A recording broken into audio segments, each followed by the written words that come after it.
for just a brief moment, I would like to speak directly to the men in this room and do something that is never done.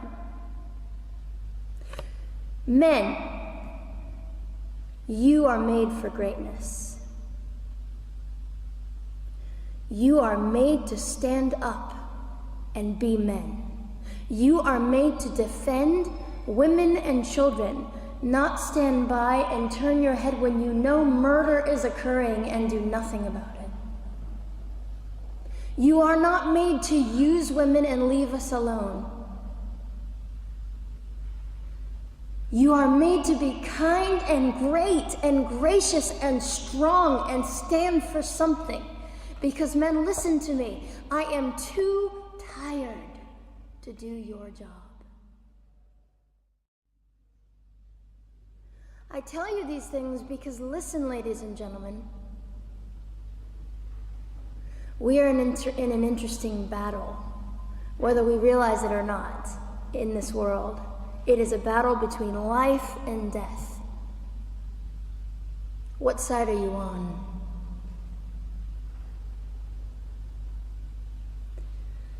So a nurse called an ambulance and had me transferred to a hospital, which is absolutely miraculous. Generally, the practice at the time, and up until 2002, was, in my country, was to end the life of an abortion survivor by strangulation, suffocation, leaving the baby there to die, or throwing the baby away.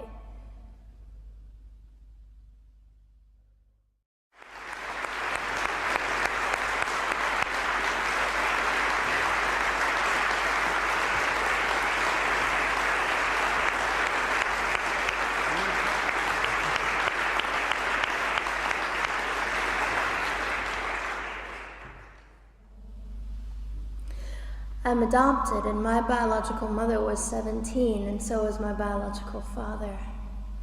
She was 7.5 months pregnant when she decided to go to Planned Parenthood, which is the largest abortion provider in the world, and they counseled her to have a late-term saline abortion, which is a saline salt solution that is injected into the mother's womb. The baby gulps that solution, it burns the baby inside and out, and then she is to deliver a dead baby within 24 hours. And to everyone's great shock and surprise, I didn't arrive dead but alive on April the 6th, 1977 in a Los Angeles County abortion clinic. What's fantastic about this, about the perfect timing of my arrival, is that the abortionist was not on duty yet. So he wasn't even given the opportunity to continue on with his plan for my life, which was death. And I know that And so I was delivered alive, as I've already said, after 18 hours. I should be blind, I should be burned, I should be dead. And yet I'm not. You know what is fantastic vindication is the fact that the abortionist had to sign my birth certificate. So I know who he is. And it also says, for any skeptic listening, on my medical records, born during saline abortion. Ha! They didn't win.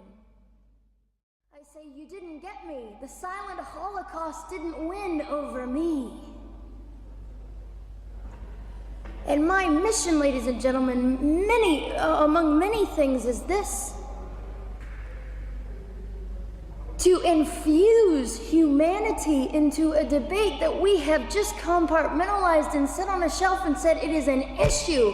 We have removed our emotions. We are becoming harder. Do you really want that?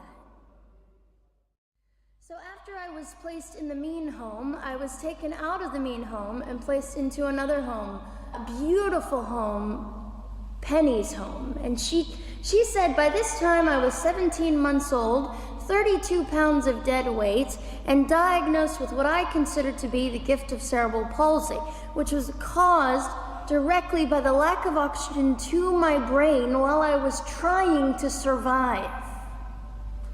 Now, I am just compelled to say this. If abortion is merely about women's rights, ladies and gentlemen, then what were mine?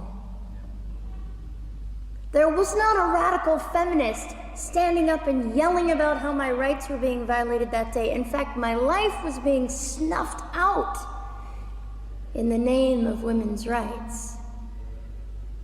And ladies and gentlemen, I would not have cerebral palsy had I not survived all of this. So when I hear the appalling, disgusting argument that we should have abortions because the child just might be disabled, oh, the horror that fills my heart. So they looked at my dear Penny and they said, Gianna will never be anything, which is always encouraging. And she decided to ignore them, and she worked with me 3 times a day, and I began to hold up my head, and they said, well, Gianna will never this and never that. Long story shorter, I was walking by the age of 3.5 with a walker and leg braces, and I stand up here today with a mild little limp and without a walker and leg braces. I fall gracefully sometimes and very ungracefully at other times, depending on the situation.